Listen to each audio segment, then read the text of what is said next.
नमस्कार, जोहार। चले जानते हैं झारखंड सुबह की ताजा खबरों को, लेकिन उससे पहले अगर आपने अभी तक इस चैनल को सब्सक्राइब नहीं किया तो सब्सक्राइब कर ले, जिससे कि आपको झारखंड सुबह की ताजा खबर रोजाना मिलती रहे। सबसे पहली बड़ी खबर, रांची के हरमू एवं अरगोड़ा से हटेगी 300 से ज्यादा दुकानें, नोटिस से हड़कंप। राजधानी के हरमू एवं अरगोड़ा कॉलोनी में सड़क किनारे जितने भी दुकान, restaurant, beauty parlour, petrol pump है, उन लोगों को आवास विभाग के द्वारा नोटिस भेजा गया है। उनसे कहा गया कि क्यों नहीं आपका आवंटन रद्द कर दिया जाए, क्योंकि आपने आवासीय जगह का इस्तेमाल व्यावसायिक रूप में किया है। रांची के 300 दुकानों को नोटिस जारी किया गया है। यह आदेश झारखंड राज्य आवास बोर्ड ने जारी किया है, जिसके बाद दुकानदारों में हड़कंप मच गया है। मामला आवासीय परिसर में शॉपिंग मॉल और दुकान खोलने से जुड़ा हुआ है, जिसमें बोर्ड ने हरमू और अरगोड़ा स्थित करीब 300 दुकानों को चिन्हित करके नोटिस जारी कर दिया है। बड़ी खबर, रांची के पूर्व डीसी छवि रंजन की जमानत याचिका पर कोर्ट ने ईडी से मांगा जवाब। 10 जुलाई को अगली सुनवाई। सेना के कब्जे वाली जमीन से जुड़े मामले में निलंबित आईएएस छवि रंजन की जमानत याचिका पर पीएमएलए के विशेष कोर्ट में सुनवाई की गई।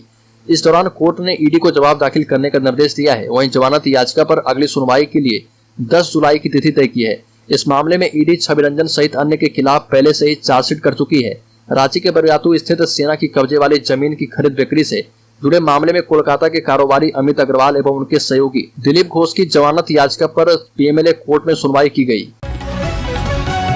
बड़ी खबर, शपथ लेने के बाद बोली मंत्री बेबी देवी, आप थे आप ही रहेंगे, बस मेरी छवि और काया होगी।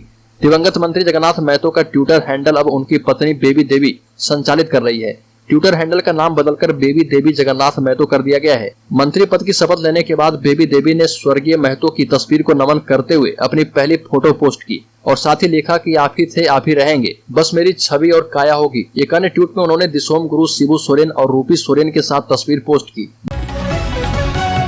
बड़ी खबर, एनफोर्समेंट डायरेक्टरेट ने पीएलएफआई सुप्रीमो दिनेश गोपसे की पूछताछ।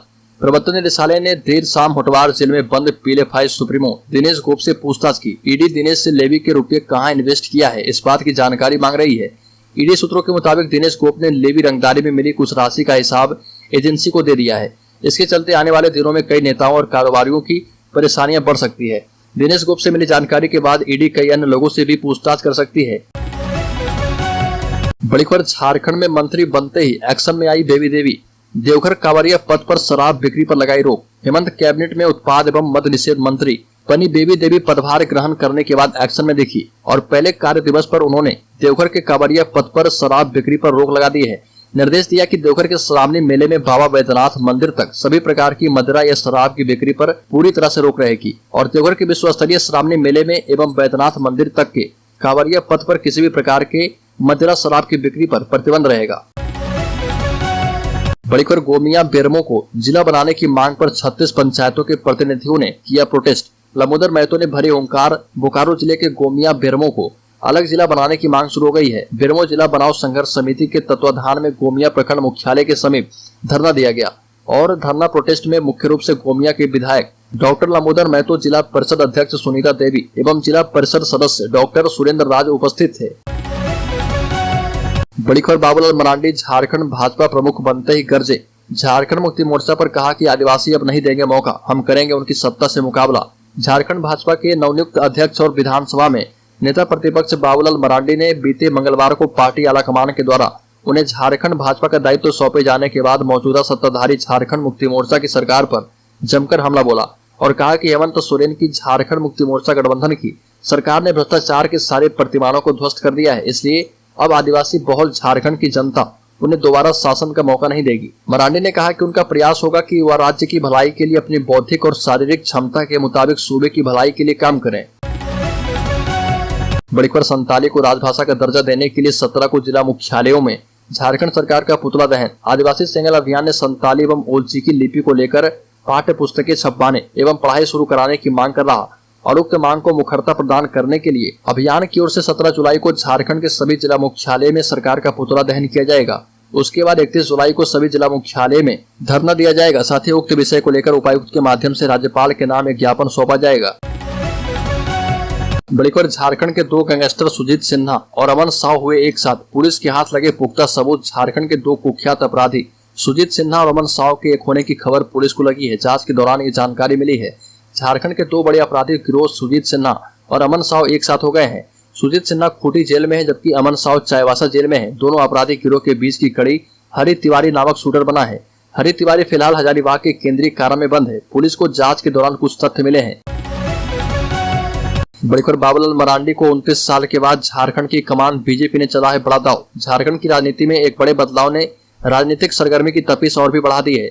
भाजपा ने आगामी लोकसभा और विधानसभा चुनाव के मद्देनजर एक बड़ा सांगठनिक फेरबदल किया है। 29 साल के बाद एक बार फिर से संताल आदिवासी नेता बाबूलाल मरांडी को पार्टी ने भाजपा प्रदेश संगठन की कमान सौंपकर बड़ा दांव खेला है। संघ विहिप और भाजपा संगठन के तपे तपाए कार्यकर्ता से नेता बने बाबूलाल मरांडी को प्रदेश अध्यक्ष बनाकर पार्टी नेतृत्व ने साफ संदेश दे दिया है कि आने वाला लोकसभा और विधानसभा चुनाव भाजपा पूरी शिद्दत के साथ लड़ने की तैयारी में है। पिछले चुनाव में लोकसभा की 14 में से 2 सीटें राजमहल और चाईबासा खोकर भाजपा ने इसे इस बार चुनौती के रूप में ले लिया है। बाबूलाल मरांडी राष्ट्रीय स्वयंसेवक संघ से दीक्षित हैं। विहिप जैसे संगठन में रहकर संताल परगना के चप्पे चप्पे पर काम किया है।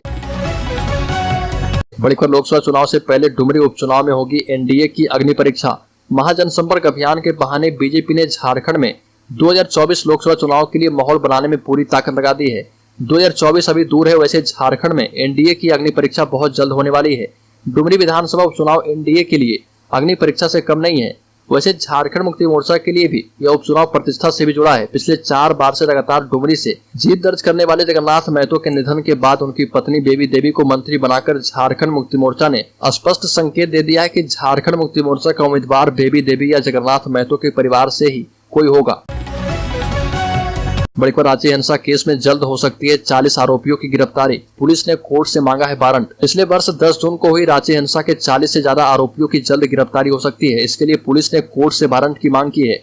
पुलिस ने वारंट के लिए दिए गए प्रार्थना में कहा है कि अभियुक्तों के खिलाफ केस सत्य पाया गया है। कांड के अनुसंधान के क्रम में सभी प्राथमिकी और अप्राथमिकी अभियुक्तों को धारा 41A के तहत 3-3 नोटिस भेजा जा चुका है, लेकिन सभी गिरफ्त से बाहर है।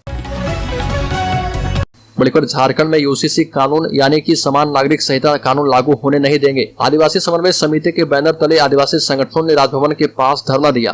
प्रोटेस्ट के मुख्य समन्वयक देव कुमार धान है और उन्होंने कहा कि समान नागरिक संहिता जारी किए जाने के विरोध 1 दिवसीय धरना दिया गया है।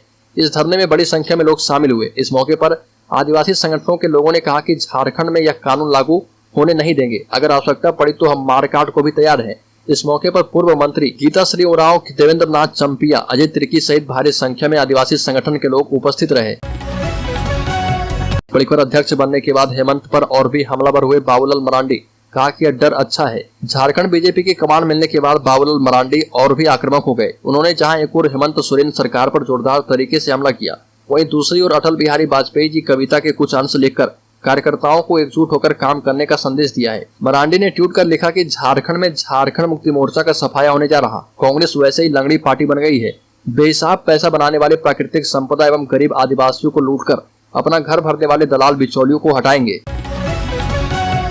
बड़ी खबर, सालखर मुर्मू मुख्यमंत्री से पूछेंगे 10 सवाल, करेंगे धरना। सालखर मुर्मू के नेतृत्व वाले सेंगेल अभियान की एक सेंगेल जूम मीटिंग का आयोजन किया गया और इसमें कई प्रस्ताव पारित किए गए हैं। कहा गया कि हेमंत सरकार संताली को प्रथम राजभाषा का दर्जा दो, नहीं तो गद्दी छोड़ो। इस मुद्दे पर आदिवासी सेंगेल अभियान 17 जुलाई को झारखंड के सभी जिला मुख्यालय में सरकार का पुतला दहन करेगा और जिला मुख्यालय में धरना कर राज्यपाल के नाम उपायुक्त को ज्ञापन प्रदान करेगा। पुतला दहन और ज्ञापन पत्र के माध्यम से हेमंत सरकार से कई सवालों का जवाब मांगा जाएगा। इन सवालों में पूछा जाएगा कि अब तक अनुच्छेद 345 के तहत संताली भाषा को झारखंड की प्रथम राजभाषा का दर्जा क्यों नहीं दिया गया। साथ ही साथ क्यों सरना धर्म कोड की जगह सरना आदिवासी धर्म कोड बिल पास कर बिना राज्यपाल के हस्ताक्षर के दिल्ली भेज दिया। बड़ी खबर, सीएम हेमंत सोरेन ने झारखंड को दी 206 एम्बुलेंस की सौगात। कहा कि रांची में भव्य मेडिकल कॉलेज जल्द खुलेंगे। मुख्यमंत्री हेमंत सोरेन ने राज्य को आधुनिक सुविधा से लैस 206 एम्बुलेंस की सौगात दी है। 206 एम्बुलेंस में 51 एम्बुलेंस एडवांस लाइफ सिस्टम मौजूद हैं और 131 बेसिक लाइफ सिस्टम शामिल है। 5 मेडिकल मोबाइल यूनिट की भी शुरुआत मुख्यमंत्री हेमंत सोरेन ने कर दी है। सीएम हेमंत सोरेन ने कहा कि एम्बुलेंस का संचालन नए ऐप के माध्यम से स्वास्थ्य सुविधा को सरल और बेहतर बनाने की कोशिश की जा रही है और राज्य के जन जन तक स्वास्थ्य सेवा पहुंचाने की ओर से कदम बढ़ाया जा रहा।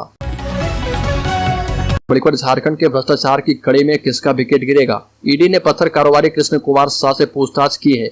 सांसद निशिकांत दुबे ने ट्वीट किया है कि झारखंड के भ्रष्टाचार की कड़ी में किसका विकेट गिरेगा। इस ट्वीट के बाद राजनीति तेज है। सूत्रों के मुताबिक साहिबगंज जिले के बरहड़बा निवासी कृष्ण शाह को सीएम के बरहेट विधानसभा क्षेत्र के विधायक प्रतिनिधि पंकज मिश्रा का खास सहयोगी माना जाता है और साहिबगंज में पत्थर की अवैध खनन के तार सरकार के कई वरिष्ठ लोगों से जुड़े हैं। 1000 करोड़ की अवैध पत्थर खनन मामले में मनी लॉन्ड्रिंग के तहत जांच कर रही ईडी कृष्ण शाह को समन भेजकर 5 जुलाई को तलब किया था। बड़ी खबर, निलंबित IAS अधिकारी पूजा सिंघल के पति अभिषेक झा को सुप्रीम कोर्ट ने अग्रिम जमानत दे दी है। जमानत याचिका पर सुप्रीम कोर्ट में सुनवाई हुई और ये सुनवाई जस्टिस संजय किशन कौल और सुधांशु धूलिया की बेंच में हुई, जहां कोर्ट ने निर्णय लेते हुए मनरेगा घोटाला और मनी लॉन्ड्रिंग केस में जेल में बंद निलंबित IAS अधिकारी पूजा सिंघल के पति अभिषेक झा को राहत दी है। सुप्रीम कोर्ट ने केवल अग्रिम जमानत नहीं दी है, बल्कि उन पर किसी तरह की पीड़क कार्रवाई करने पर भी रोक लगाई है। कोर्ट ने उन्हें 2 शर्तें मानने को कहा। पहली शर्त के तहत अभिषेक झा को अपना पासपोर्ट ट्रायल कोर्ट में जमा करना होगा। वहीं दूसरी शर्त के तहत इस केस से जुड़े गवाहों से संपर्क नहीं करेंगे।